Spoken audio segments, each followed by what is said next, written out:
आज आपण अशा शिव मंदिराला भेट देणार आहे की ते भोर तालुक्यातील मसरापूर या गावी शिवगंगा नदीच्या तीरावर श्रीमंत नानासाहेब पेशवे यांनी 1749 रोजी मंदिराची उभारणी केली। ह्यासाठी 11,426 रुपये 8 आणे 6 पैसे इतका खर्च आला।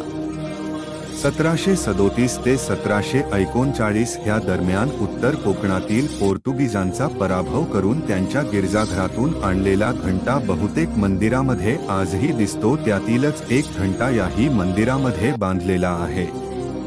आजही या कुंडातील पाणी महादेवाच्या अभिषेकसाठी वापरलं जातं, तसेच पिण्यासाठीही वापर केला जातो आणि कुंड स्वच्छ राहण्यासाठी त्यामध्ये निळ्या आणि जांभळ्या रंगाचे मासे सोडलेले आहेत, जेणेकरून पाणी हे स्वच्छ राहावे म्हणून। जमिनीतून जराद्वारे जमा होणारे पाणी गायीमुखातून कुंडामध्ये सतत चालू असते। हे कुंड चिरेबंद दगडांमधील कुंड आहे।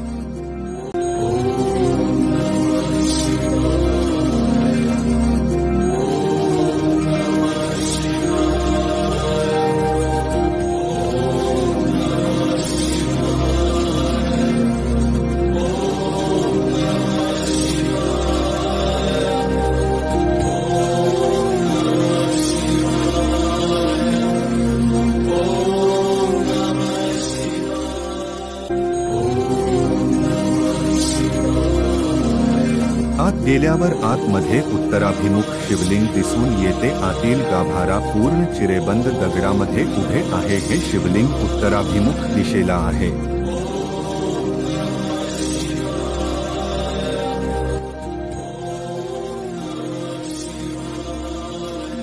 हाच तो घंटा मंदिर पूर्ण झाल्यावर पेशव्यांनी मंदिरास अर्पण केलेला घंटा।